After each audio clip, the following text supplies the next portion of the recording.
Igreja Cristo é Vida, a sua cidade refúgio. Meus amados, vamos abrir a Bíblia, a palavra de Deus, do livro do profeta Isaías, capítulo 43, versículo 18 e 19. O tema da mensagem desta noite é como tomar decisões certas, parte 2. Vamos dar continuidade ao tema que iniciamos no domingo próximo passado, quando Deus começou a falar à igreja acerca de decisões certas, de como tomar decisões acertadas, porque quando eu tomo decisões certas, eu tenho caminhos de luz. Deus me livra do homem perverso. Então diz assim a palavra do Senhor, mais suave: não vos lembreis das coisas passadas, nem considereis as antigas.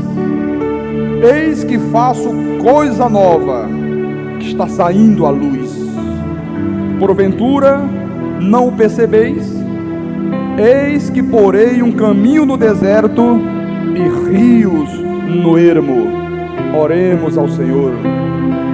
Pai querido, Pai amado, Deus bendito, Deus poderoso, Deus e Senhor de toda a terra, Deus único, soberano, Criador de todas as coisas, nós te louvamos, nós te bendizemos, nós te exaltamos.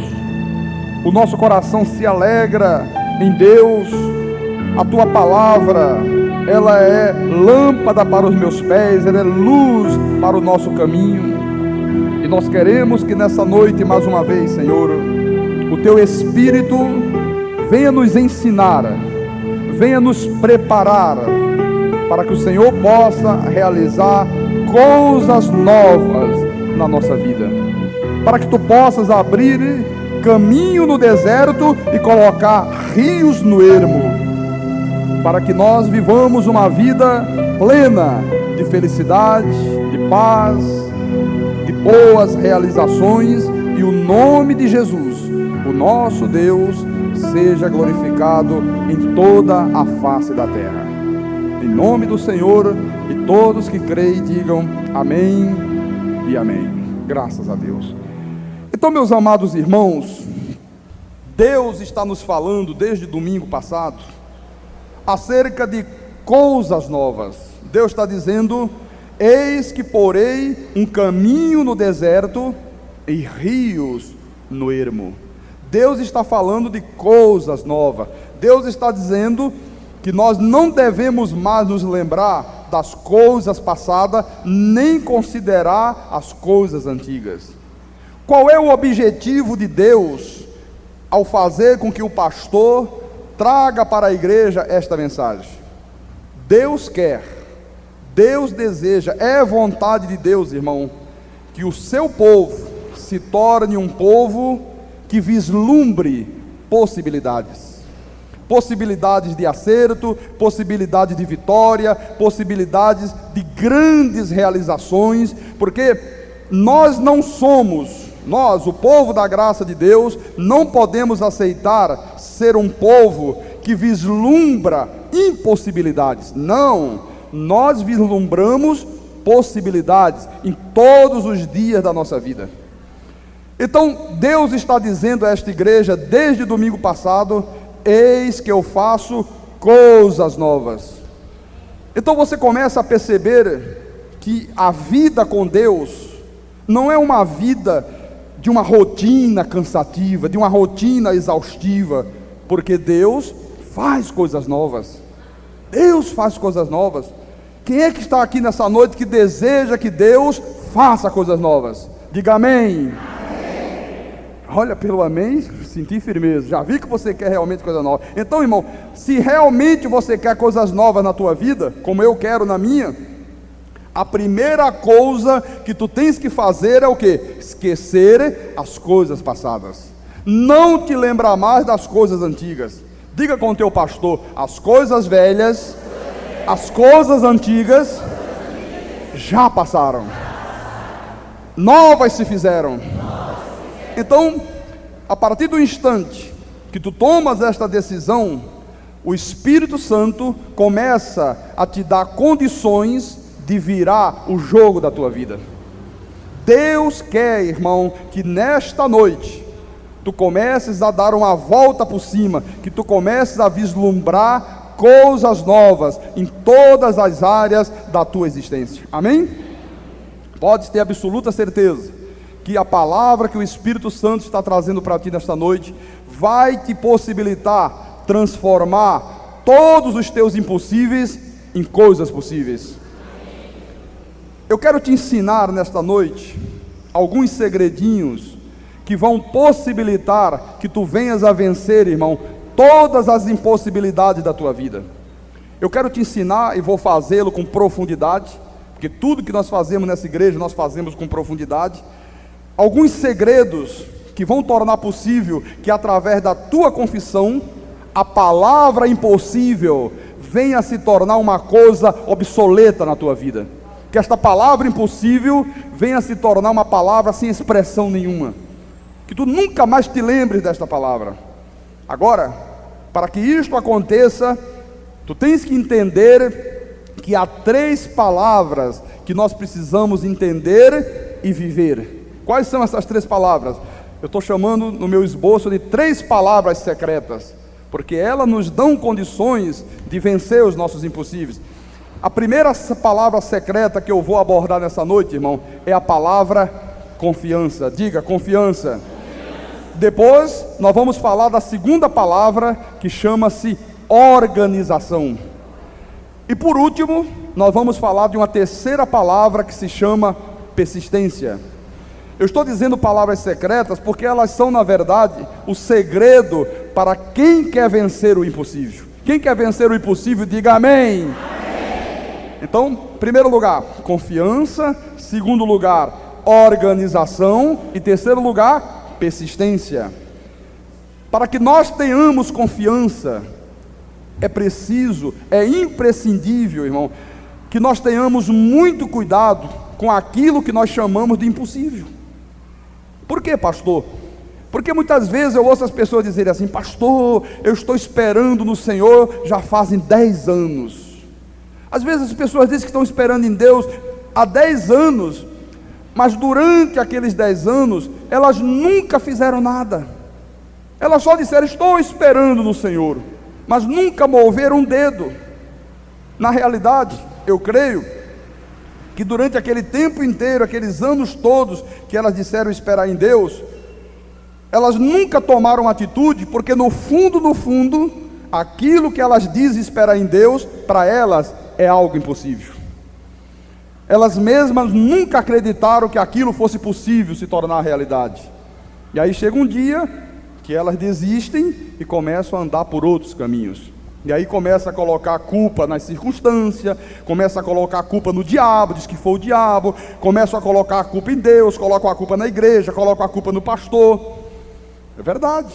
Quantas vezes eu tenho visto isso ao longo do meu ministério? Mas nós vamos ver nesta noite, irmão, que Tiago explica isso de uma maneira muito clara. Veja só, abra na epístola de Tiago, capítulo 2, versículo 17 e 18. Tiago, o irmão do Senhor, você sabe que Tiago foi um pregador para os judeus. Ele não tinha a revelação da graça de Deus, mas ele tinha um conhecimento divino. E ele disse assim: assim também a fé, se não tiver obras, por si só está o quê? Morta. Mas alguém dirá: tu tens fé e eu tenho obras.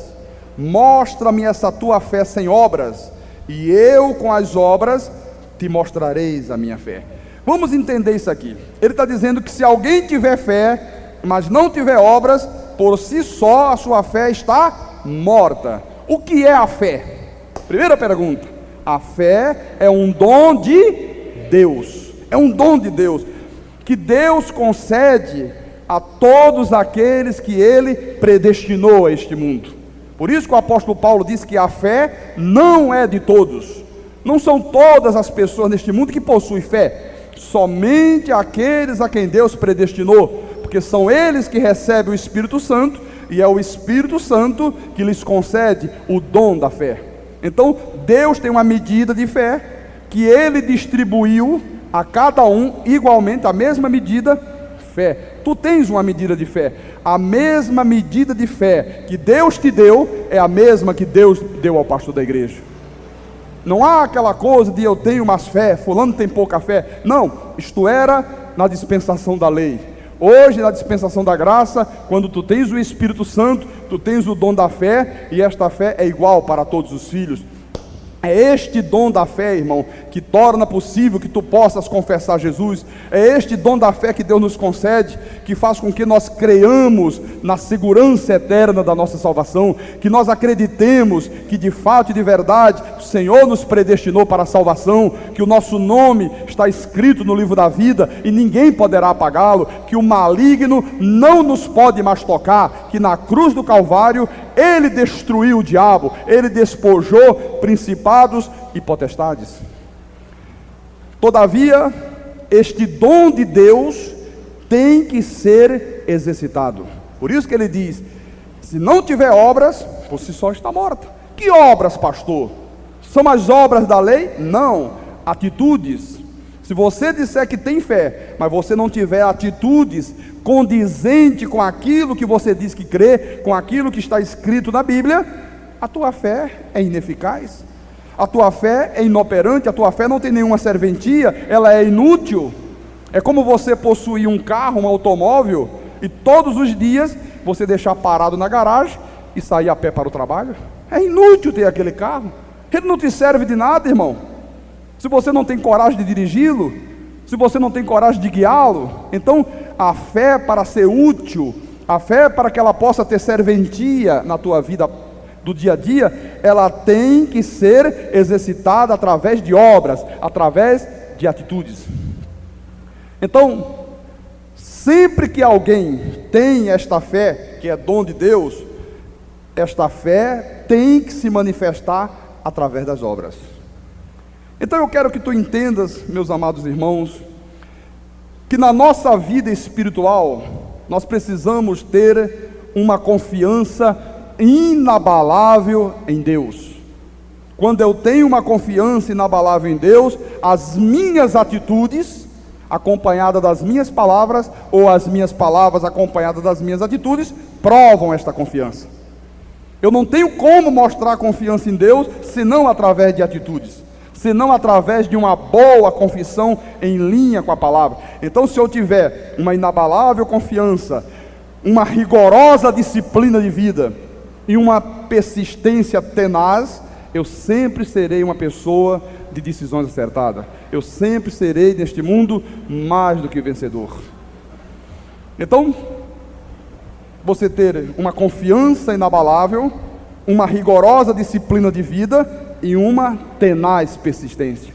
Porque, irmão, triste coisa é você imaginar que está aqui nesta terra apenas para dormir, acordar e trabalhar, né? Trabalhar, dormir e acordar. Não, por favor, nós não estamos aqui neste mundo apenas para isso, se bem que alguns imaginam que sim. Tu tens que ter, irmão, uma missão, tu tens que estabelecer metas na tua vida. Se você não estabelecer metas, se você não estabelecer alvos que você deseja alcançar, você nunca será uma pessoa que vai viver a plenitude da vida.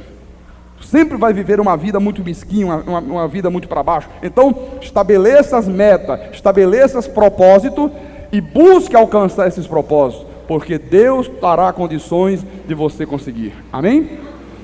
Pastor, como é que eu faço então para estabelecer metas? Como é que eu faço para estabelecer propósitos? Como é que eu faço isso? Como é que eu vou perseguir as minhas metas até consegui-lo? Olha, irmão, tu faz isto primeiro com confiança. Confiança em Deus e confiança em ti mesmo. São duas coisas que tu tens que gravar: confiança em Deus e confiança em ti mesmo.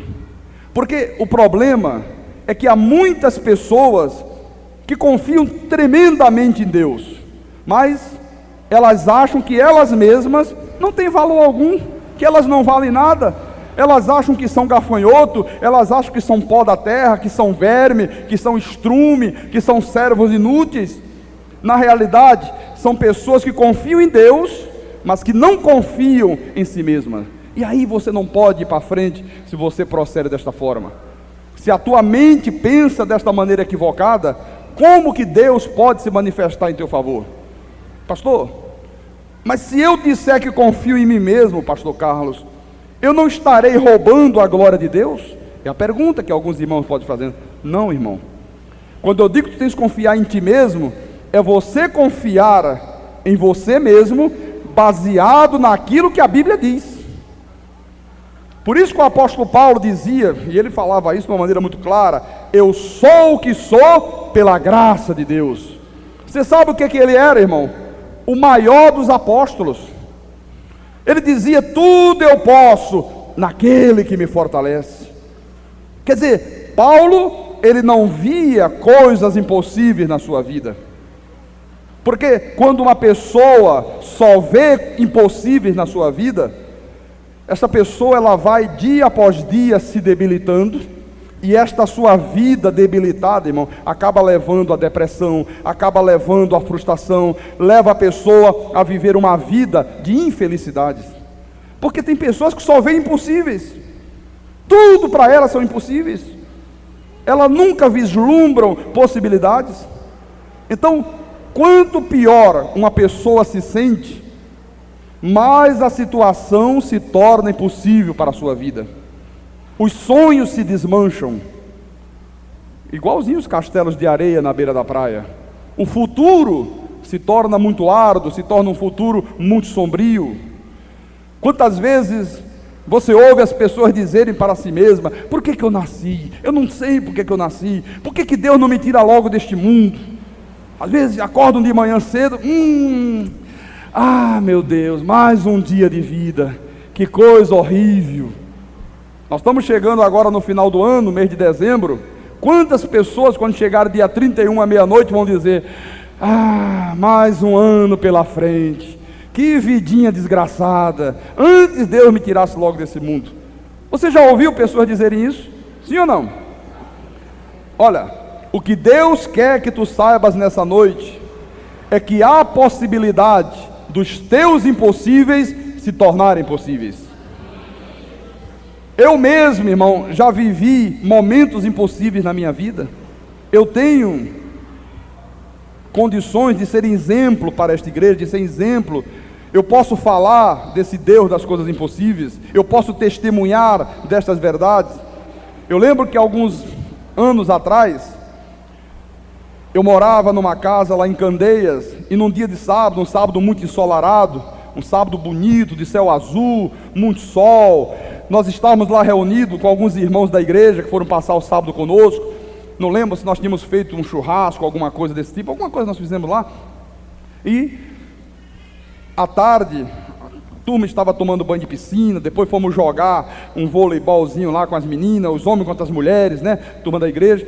E de repente o meu filho mais novo, o Renan, que na época tinha 1 aninho de vida, já de tardinha, 4 horas da tarde, ele estava cansado, pediu para sair da piscina, tiramos o colete, sempre ele entrava com colete, tiramos, ele foi lá para dentro, e determinada hora, estava todo mundo lá de fora, e alguém lembrou e disse: cadê o Renan? Acho que minha esposa lembrou: cadê Renan? Cadê o Renan? Cadê o Renan? Procura daqui, procura dacolá. Entra alguém dentro de casa, procura nos quartos, procura no banheiro. Olha, não está aqui dentro não. Olha o tempo que se passou, viu, irmão? Vê o tempo, entrar dentro de casa, vai num quarto, vai no outro, vai no banheiro, e a gente jogando. Isso aqui é pouco, e aí? Olha, dona Sandreli, não está lá dentro. Cadê o menino? E aí o pastor Cláudio, pastor lá de Fortaleza, que estava conosco, de repente virou e gritou: olha o menino dentro da piscina. A criança estava de bruços dentro d'água, no meio da piscina. Ele pulou, mergulhou. Quando ele levantou o meu filho, eu só fiz dizer: ai, vocês deixaram meu filho morrer estupidamente. A criança estava morta, todo preto, igual carvão o rosto. E ele com o meu filho nos braços assim, eu digo: me dá a criança. E ele trouxe, eu peguei. As mulheres gritavam, aquela coisa pavorosa, que corria para cá, corria para colar. Eu lembro que tinha uma menina chamada Marinalva, e naquele tempo nós não tínhamos a revelação da graça de Deus, e ela disse: pega o óleo ungido, e eu digo: não quero óleo nenhum. E peguei o meu filho, sentei na beira da piscina, meu filho morto. Olha, eu sei fazer todas aquelas técnicas de quando a pessoa está afogada, de ressuscitar, eu sei fazer tudo aquilo. Irmão, eu não fiz nada. Alguma coisa sobrenatural acontecia naquela hora, que aquilo que pela lógica eu deveria fazer, eu não fazia. E eu olhei para o meu filho, só ouvi os gritos das pessoas: morreu, morreu, morreu, todo mundo em desespero. Eu com ele nos braços, o pastor Cláudio ao meu lado. E eu lembro que as únicas palavras que eu disse para Deus, com toda tranquilidade, sem pavor, foi: Senhor, Tu tens poder para ressuscitar mortos. Foram as palavras que eu disse naquela hora. E fiquei com meu filho, ele morto, preto, imóvel. E passaram-se uns 2 a 3 minutos. Foram os minutos mais longos da minha vida. E de repente a criança chorou. O impossível se tornou possível naquela hora. Deus fez com que o impossível acontecesse naquele instante, meu irmão. Deus quis mostrar para mim que nem a morte é capaz de detê-lo. Que quando nós confiamos nele, irmão, ele pode fazer o impossível dos homens se tornar possíveis. E como eu confiei em Deus naquela hora. Você sabe o que é um pai ter o seu filho morto nos braços? Olha, minha esposa disse: olha, vamos levar esta criança no médico. Temos que levar. Depois de tudo resolvido. Tá bom, já que você quer levar, aquela coisa de mãe, né? Tá bom, levou. A médica examinou, fez exame, tira raio-x do pulmão, raio-x do outro, faz isso, faz aquilo. No final, você tem certeza que essa criança se afogou? Temos. Mas não pode. Como que não pode? Isso não tem nenhum vestígio de afogamento, porque o Deus dos impossíveis operou naquele dia. Amém?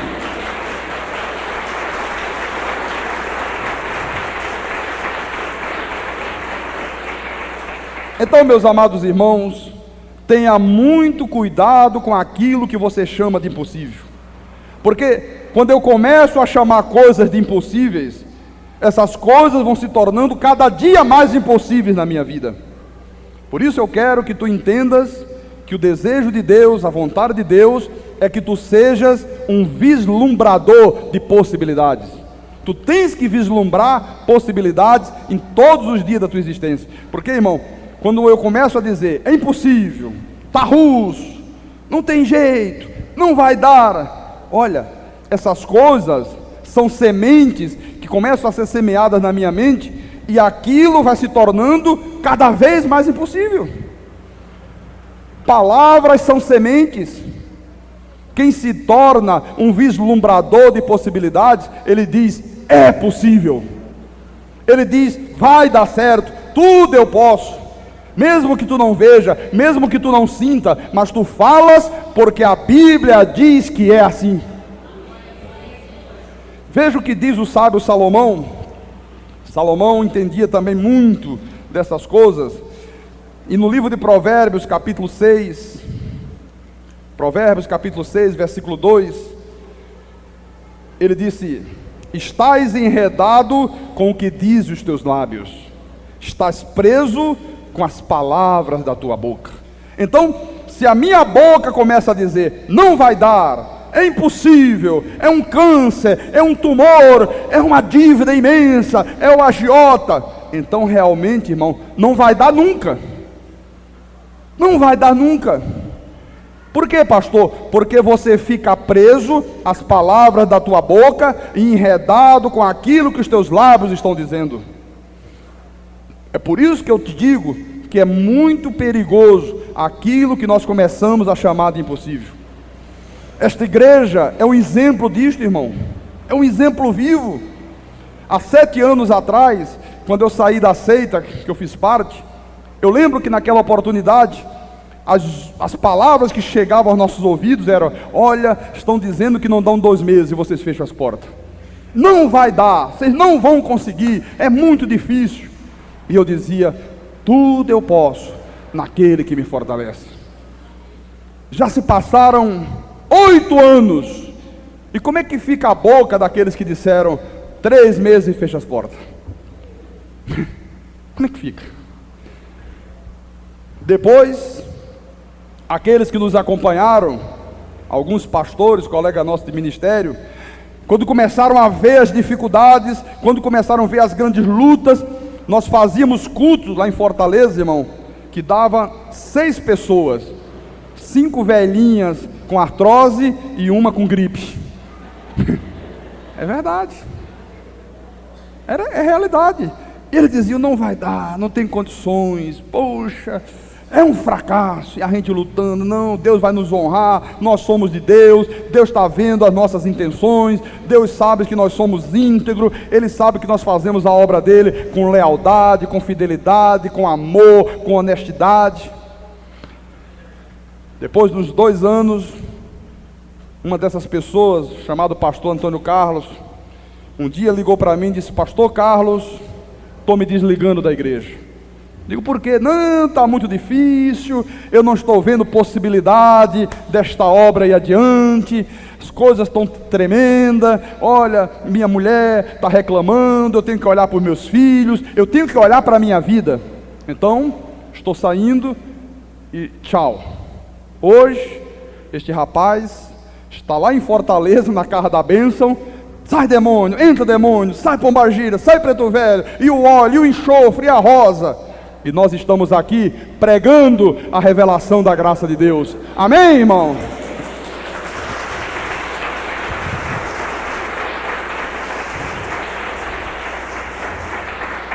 Quer dizer, nós enfrentamos grandes dificuldades.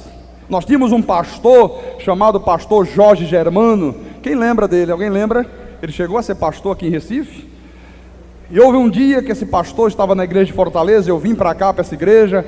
Essa igreja havia desabado, era um prédio antigo de madeira. O pastor cometeu uma insensatez, mandou colocar gesso sem ter estrutura que aguentasse, veio tudo abaixo. Um domingo às 5 horas da manhã. Graças a Deus que a mão de Deus estava sobre essa igreja, que se fosse 2 horas depois, teria sido uma tragédia, teria matado dezenas e dezenas de pessoas, porque os bancos pareciam tampinhas de refrigerante assim, porque caiu tudo. E eu vim para cá, nós fazíamos cultos aqui nos fundos, espaçozinho desse tamanho, cada buraco no chão, que às vezes vinha irmão, daqui a pouco, cadê o irmão? Sumiu no buraco, joga a corda, tira o irmão lá do buraco. É verdade, você lembra disso? Olha, tem irmão que sumiu nos buracos do piso, irmão. Ivanete lembra, por isso que ela está rindo agora ali, né? Olha, meus amados, eu nunca desanimei. Eu nunca desanimei. Esse rapaz foi para Fortaleza, era uma igreja bonita, toda de vidros na frente, e ele dizia, o senhor reclama porque o senhor está aí numa boa, o senhor aí está fazendo culto com 1000 pessoas, nós estamos aqui. Eu digo, tá bom, eu vou para isso, vocês vêm para cá. Sabe qual foi o resultado? Um dia, eu recebo um telefonema dizendo, pastor, a igreja está abandonada. Como? O pastor não está aí? Esse pastor foi numa agência de viagem, comprou passagem para ele, para a mulher, para os filhos, abandonou a igreja e foi embora para o Rio de Janeiro. Deixou tudo lá abandonado, povo entregue à sua própria sorte, e nós não tínhamos pastores para colocar lá, tivemos que fechar a igreja de Fortaleza, irmão. Este rapaz, meses depois, nós soubemos a notícia, tinha voltado para a seita e tinha se tornado outra vez arrecadador de dinheiro. Você sabe qual foi o resultado? Há 2 meses atrás, morreu com AIDS. É isto mesmo? Morreu de AIDS, lá no Rio de Janeiro, como pastor da seita. Imagina. Olha, nós estamos aqui. Você sabe por quê, irmão? Porque eu nunca abri a minha boca para dizer, é impossível. Eu sempre disse, nos momentos mais difíceis, Deus não falha, Deus jamais desampara os seus justos. É Ele que diz, o justo não fica desamparado. Mas Ele também diz que os seus filhos não retrocedem. Paulo diz, nós não somos dos que retrocedem. Eu nunca retrocedi. Eu e o pastor Sérgio, enfrentamos as maiores dificuldades, nunca retrocedemos. Tínhamos a certeza que Deus estava conosco. Eles diziam, não vai dar. Eu dizia, vai dar, nós vamos conseguir, nós somos mais do que vencedores. Eu dizia, eu creio nesta palavra, esta palavra é viva, esta palavra é eficaz, esta palavra não volta vazia. E não voltou vazia, se cumpriu, por isso tu estás aqui nesta noite. Diga graças a Deus por isso. Veja que em Provérbios, no capítulo 8, versículo 6, veja o que diz a Bíblia que nós temos que fazer, irmão, para tomarmos decisões certas, para vivermos uma vida de vitórias. Ouvi, pois falarei coisas excelentes. Diga alguma coisa excelente aí no teu lugar. Diga. Isso. Diga com o teu pastor, tudo é possível na minha vida. Olha, mas dá-lhe duro, diz forte, tudo é possível na minha vida. Estás dizendo uma coisa excelente. Talvez tenha alguém aqui na nossa igreja, que sais até ouvindo, através dessa cassete que está sendo gravada, e talvez essa pessoa esteja dizendo, pastor, mas é porque o senhor não sabe como é que está a minha vida, pastor. O senhor não sabe os meus problemas são muito grandes, são muito difíceis, está muito difícil, a situação está tenebrosa. Olha, irmão amado, procura puxar aqui de dentro, sabe, está aqui assim, do íntimo da tua alma, faz um esforço, irmão, e diga, tudo eu posso naquele que me fortalece.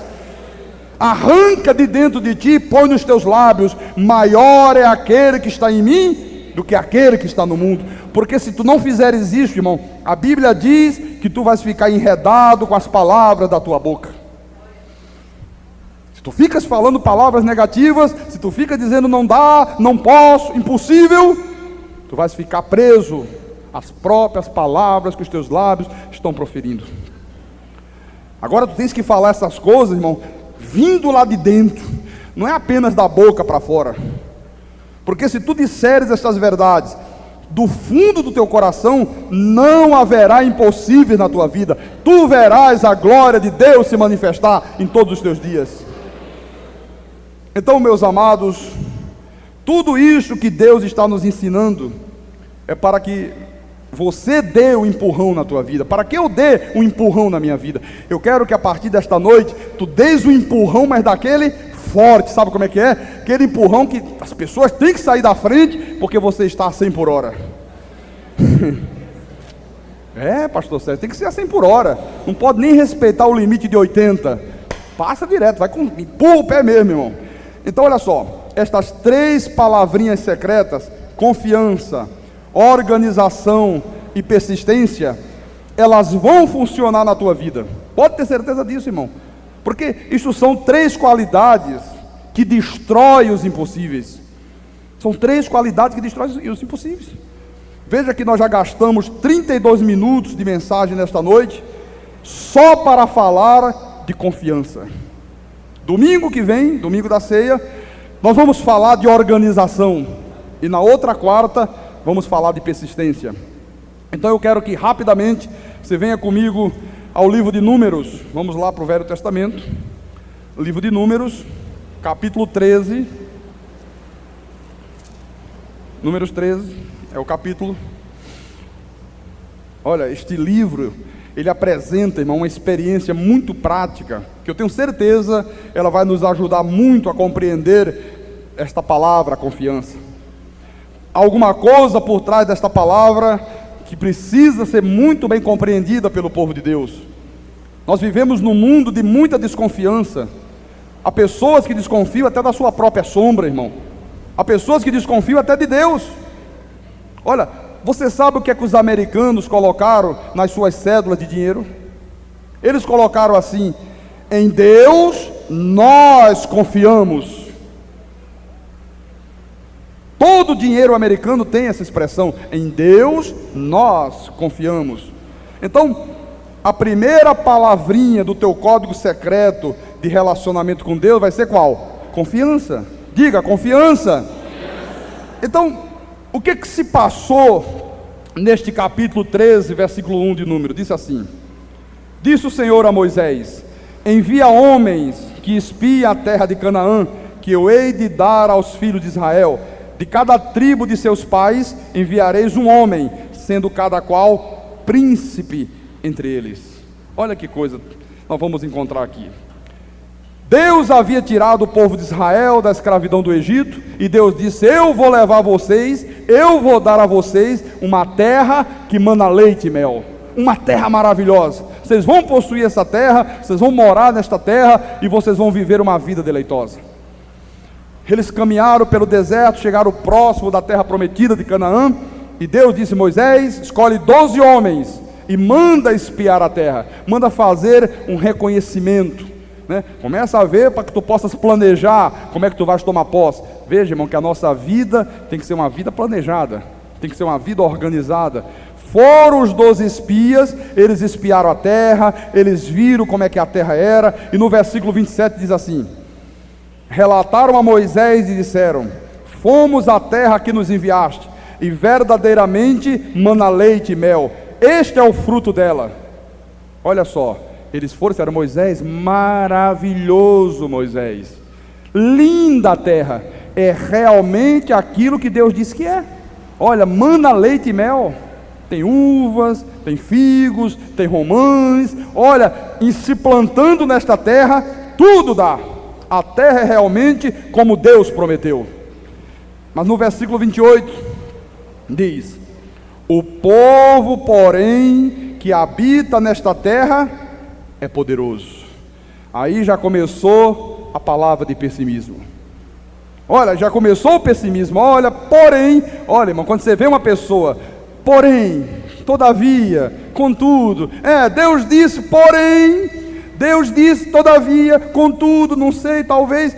Olha, você já pode se preparar que vem palavra de pessimismo desta boca. É maravilhosa, que terra linda, olha só, olha o tamanho do cacho de uva. Para transportar um cacho de uva tinha que ser 2 homens. Terra que mana leite e mel.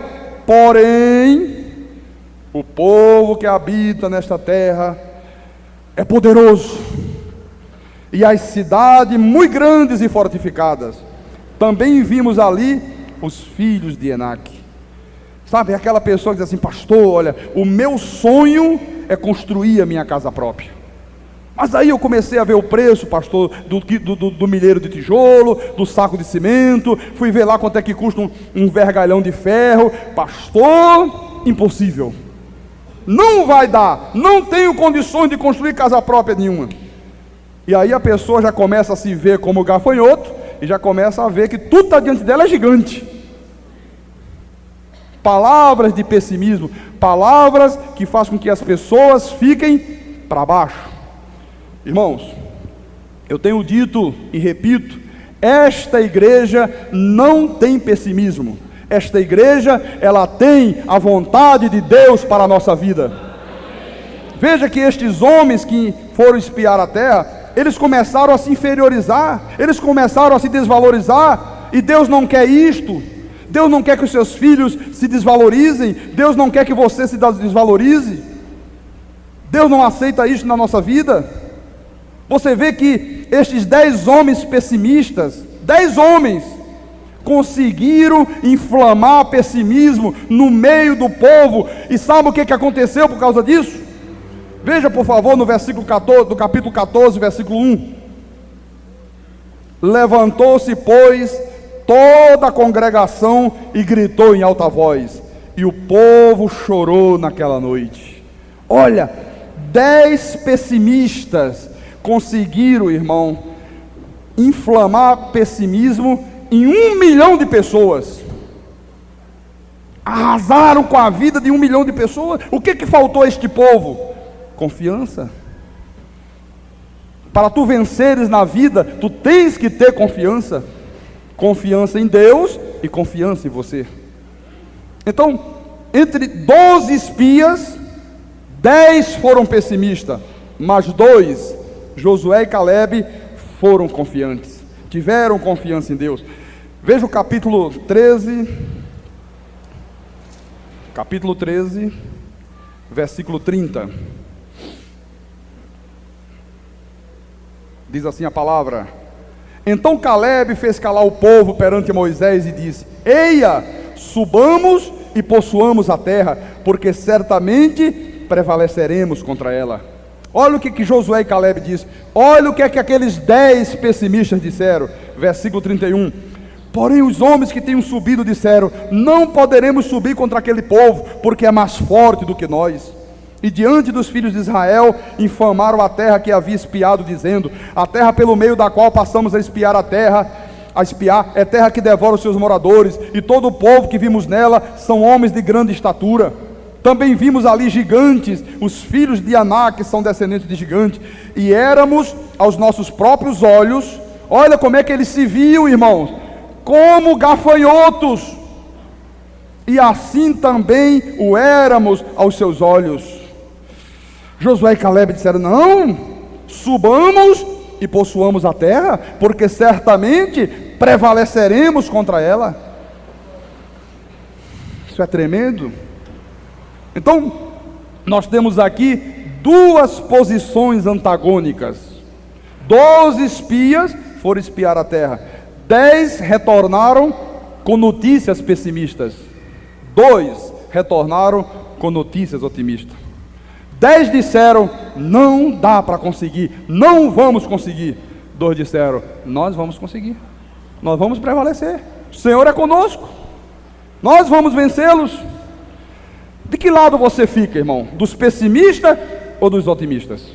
Pastor, olha só, pastor, o negócio é o seguinte: o senhor sabe, né? A maioria está dizendo que não dá, o senhor sabe que a gente tem que ir pela maioria, todo mundo está dizendo que não é desta forma.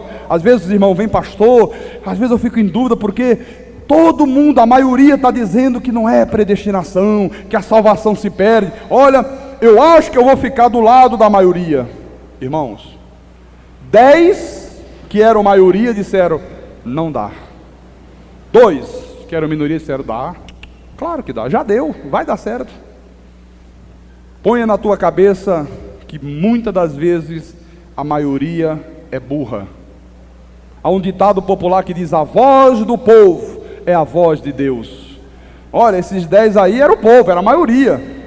1 milhão de pessoas ficaram juntos, concordaram, acreditaram no que eles estavam dizendo. Isso é uma mentira dizer que a voz do povo é a voz de Deus. Imagina se a voz do povo é a voz de Deus. Imagina se Deus falaria isso aqui. Bem, capítulo 14 de Números, versículo 9. Olha como é que é a confissão de uma pessoa que confia em Deus e confia em si mesma.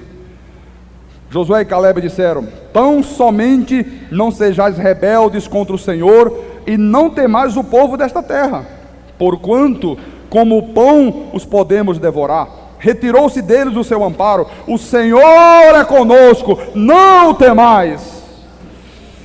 Olha, ele dizia: eles não têm o apoio de Deus, então por que vocês estão dizendo que não vão entrar? Por que vocês estão dizendo que se julgam gafanhotos diante dele? Pastor, olha, o senhor não sabe como é o ambiente do meu local de trabalho, pastor. Eu nunca vou poder crescer, porque é todo mundo contra mim, pastor. Olha, me persegue, não gostam de mim porque eu sou crente. A coisa lá está russa, está cheia de gigante. Pastor, o senhor não sabe como é a minha família. Pastor, o senhor não sabe quem é o meu marido, pastor. Olha, se o senhor soubesse, o senhor não conhece o meu marido. Irmão, a Bíblia diz que os impossíveis dos homens são possíveis para Deus. Tu tens que te revestir desse espírito de confiança de Josué e Caleb. Pastor Carlos Magno, o senhor falou ainda há pouco que eu tenho que ter um novo senso de confiança, confiança em Deus, confiança em mim. O irmão está mostrando neste exemplo a confiança em Deus. Como é que eles confiaram em Deus? Pastor, e a confiança em mim? Como é? Como fica?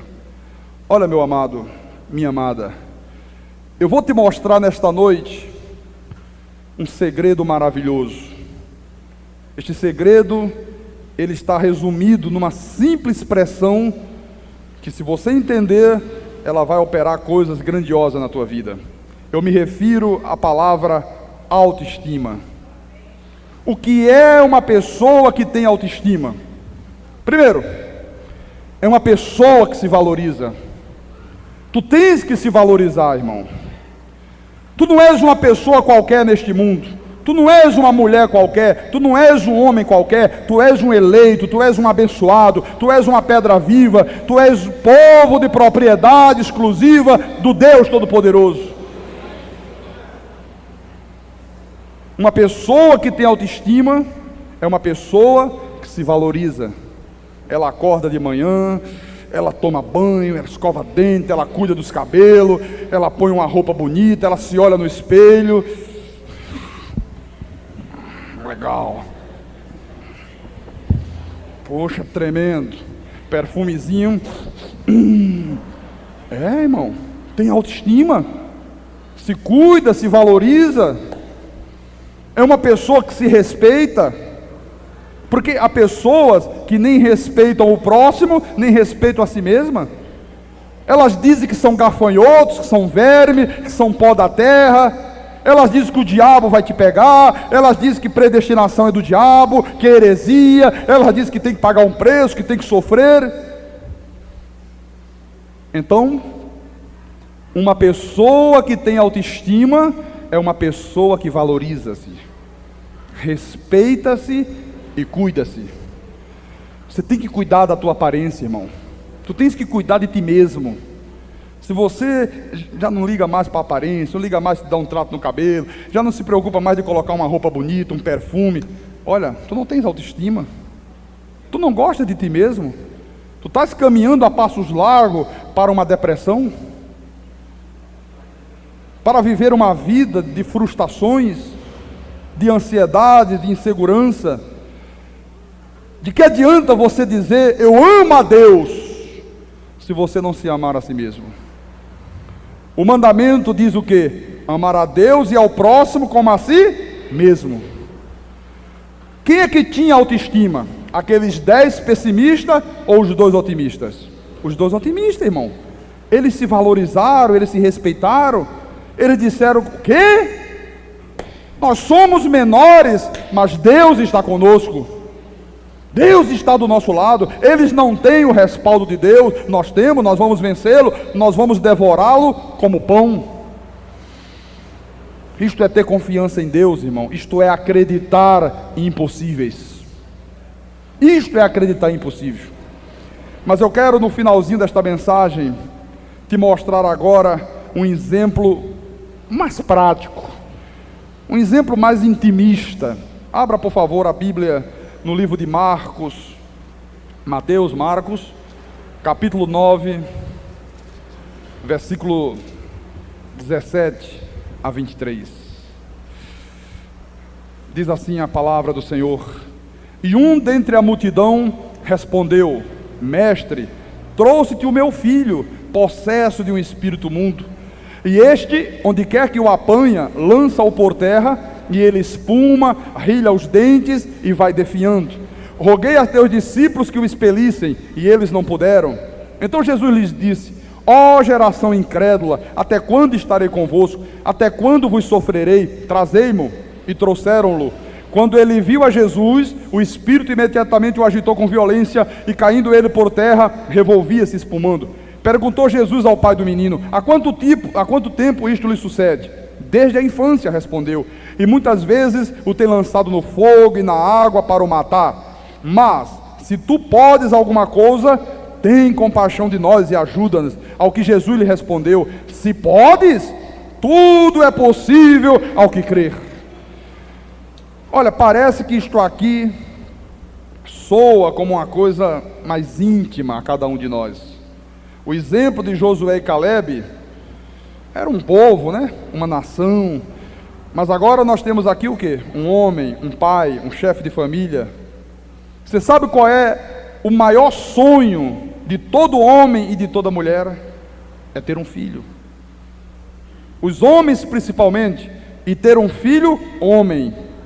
Porque as mulheres são muito maravilhosas, divinas, mas um dia elas se casam, vão embora, até o nome muda. Não é verdade? Então todo homem quer ter um filho homem, né? Para meu representante, ele vai dar continuidade à minha beleza, meu, né? Aquela coisa, tá? Bonito como pai, viu só que coisa maravilhosa? É verdade, irmão. Então este homem, como todos os homens, tinha um sonho maior, que era ter um filho. E ele teve esse seu filho homem. Olha, imagina quando esta criança nasceu. Ele devia correr lá para os vizinhos com ele no colo, né? Olha só, tá vendo? Não parece com o pai, não é bonito igual o pai? Tremendo, maravilhoso, né? Batia fotografia, aquela coisa que os pais corujas todos fazem, todos nós fazemos, né? Gostava demais do filho. O filho era o seu tesouro maior. Era o sonho que havia se concretizado. Ele sonhava que quando aquele filho se tornasse adulto, pudesse dar continuidade ao seu trabalho, fosse o seu sucessor. Mas um belo dia, ele descobre que o seu filho começa a ter problemas, convulsões, espuma pela boca, rilha os dentes. Quando via água, queria se atirar na água. Quando via fogo, uma lareira de fogo, queria se jogar dentro do fogo. E este homem começou a ver o seu sonho se desmoronando, igualzinho castelos que são construídos na beira da praia. Quem sabe aqui nesta noite tem pessoas que estão vendo os seus sonhos se desmoronarem. Talvez não seja um problema com o filho, talvez seja uma doença, uma crise financeira, problemas nos negócios, na empresa, um casamento esboroado. Você sabe o que é uma mulher sonhar a vida inteira com um casamento? Sonhar um dia encontrar um homem que a ame, que se case com ela, construa uma família, veja a felicidade, e um dia essa mulher, de repente, vê o marido vir de lá e dá-lhe uma bofetada na cara. De repente pega um copo e buf na cabeça. Ouvir palavras duras. Sei onde é que eu estava quando casei contigo. É, irmão, olha, você um dia era uma xícara de porcelana, hoje você é um bujão de gás de 500 quilos.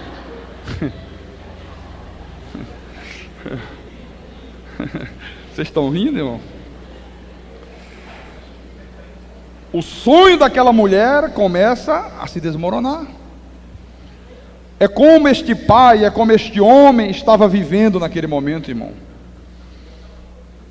Imagino ele na sua angústia dizendo: mas Deus, eu queria tanto ter um filho, o meu maior sonho era possuir um filho, era ter um filho, e agora me acontece uma situação desta. Já tinha recorrido aos médicos, já tinha recorrido aos amigos, aos vizinhos, recorreu aos apóstolos, e tudo era impossível. O mundo já havia lhe dito impossível, mas ele se lembrou que Jesus iria passar por aquele lugar, e do meio da multidão ele disse: Jesus, se tu podes. E Jesus disse: tudo é possível ao que crer. E ele creu, e na mesma hora o impossível se tornou possível. O que este homem teve? Confiança em Deus. Pastor Carlos Magno, estou envolvido em drogas, pastor, me meti aí, negócio de cocaína, de maconha, de LSD, pastor, me tornei um viciado, estou no fundo do poço. Pastor, eu me tornei uma lésbica, um homossexual, olha, eu me envolvi com más companhia, pratiquei assalto, hoje estou andando na marginalidade, no mundo dos crimes. O meu maior sonho, pastor, era sair desta vida, mas eu vejo que é impossível. Irmão, tudo é possível ao que crer. Se o teu sonho é sair desta vida miserável que tu estás vivendo, tu tens que crer nos teus sonhos, tu tens que vislumbrar possibilidades positivas na tua vida. Tu podes sair desta vida que tu está vivendo. Deus está dizendo para ti nesta noite: eu farei coisas novas. Tu estás vivendo num deserto, Deus está dizendo: eu abrirei caminhos no deserto, eu colocarei rios no ermo. Eu quero terminar a mensagem desta noite te deixando 5 passos para que a tua vida comece a mudar, para que tu comeces a vislumbrar possibilidades, comeces a usar, irmão, palavras excelentes dos teus lábios. Olha, valoriza-te, cuida-te, confia, em Deus. Respeita-te a ti mesmo. Não confies no homem, por favor. Confie em Deus. Creia, eu te peço em nome de Jesus, nesta palavra. Aleluia. Creia nesta palavra, irmão, porque esta palavra não volta vazia, ela se cumpre. Não tenhas medo do fracasso. Não tenhas medo de fracasso, irmão. Comece pequeno. É verdade, às vezes nós temos que começar pequeno, mas pense grande, porque Deus quer o seu povo como cabeça nesta terra. Então, por favor, guarde estes 5 passos que eu vou te dar agora. Primeiro, ore com entusiasmo a respeito das coisas que você se propõe. Se tu propões alguma coisa nesta vida, ores em favor daquilo com entusiasmo, com confiança, com certeza de que aquilo se tornará realidade na tua vida. Segundo passo, deixe o seu ninho, haja, tome atitudes, não fiques imobilizado. Não seja igual aquelas pessoas que dizem: entreguei na mão de Deus, estou há 10 anos esperando no Senhor, e não fazem nada. Quando o povo de Israel estava diante do mar vermelho, Deus disse para Moisés: Moisés, diz ao povo que marche, coloca os pés na água. Enquanto o povo não marchou e não pisou na água, o mar não se abriu. Quando eles marcharam, tomaram atitude, o mar ficou tudo seco, a terra não estava nem úmida, eles passaram a pé enxuto. Amém? Terceiro passo, confronte desafios na tua vida. Pastor, meu sonho era ser um médico. Comeces hoje mesmo a estudar, comece hoje mesmo a fazer um curso pré-vestibular, acredite nesse teu sonho, creia que Deus vai torná-lo realidade. Pastor, eu queria ser um comerciante, comece hoje a ser um comerciante, não fique esperando 1 ano, 2 anos, 3 anos, comece amanhã. Pastor, mas eu só tenho dinheiro para vender pastel, venda pastel, amanhã tu pode estar vendendo automóvel. Quarto passo, dê sempre o melhor de si, não poupe a tua vida. Irmãos, não perca horas preciosas da tua vida com futilidades. Não perca horas preciosas da tua vida dormindo, como fiscal da natureza. Não poupe a tua vida, dê o melhor de ti, que tu te tornarás uma pessoa bem-sucedida. Quinto passo, esqueça o passado, você vai viver. Amém? Pastor Carlos Magno, eu já tenho uma idade um pouco avançada, pastor, eu já estou nos 70. O irmão está dizendo para eu esquecer o passado, começar tudo de novo. Irmão, a Bíblia diz que mesmo na velhice, nós podemos ter uma seiva de vida e alcançaremos longevidade. Se tu tiveres esta seiva de vida, tu terás longevidade, tu terás muitos sonhos a se tornar realidade.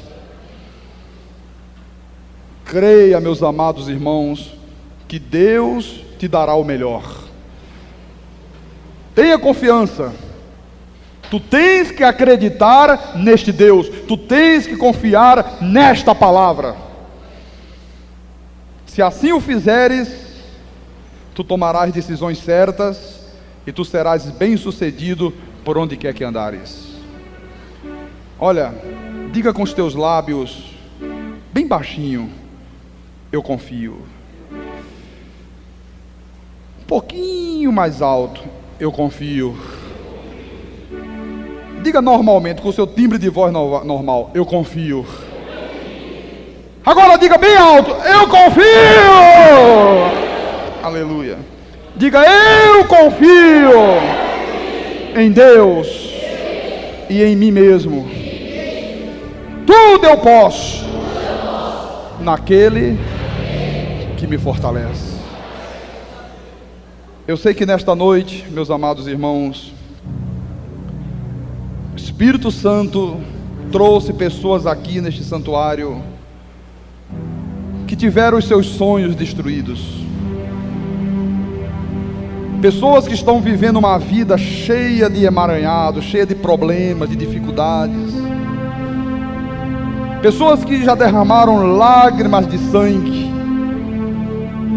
Talvez pessoas que nunca confessaram Jesus com seus lábios, mas que Deus trouxe aqui nesta noite, para que hoje elas confessem a Jesus, para que elas fiquem de pé e digam: Senhor, eu confio, eu vou me valorizar, eu vou cuidar da minha vida, eu ponho nesta noite a minha vida em tuas mãos, eu confio na tua palavra, eu creio que o Senhor fará coisas novas na minha vida.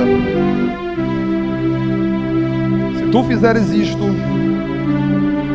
do íntimo do teu coração, tu já verás hoje mesmo a glória de Deus começando a se manifestar na tua casa, no teu casamento, nos teus negócios, na tua vida financeira, na tua saúde. Mas tem que ser do íntimo da alma, não é uma coisa mecânica, não é da boca para fora. Quem são as pessoas que Deus trouxe aqui nesta noite para dizer: Senhor Jesus, eu confio no Senhor, eu coloco a minha vida nas tuas mãos? Fique de pé. Deus trouxe pessoas aqui, o Espírito Santo testifica isso com meu coração, com meu espírito. Quem são as pessoas que Deus trouxe para fazê-las recomeçar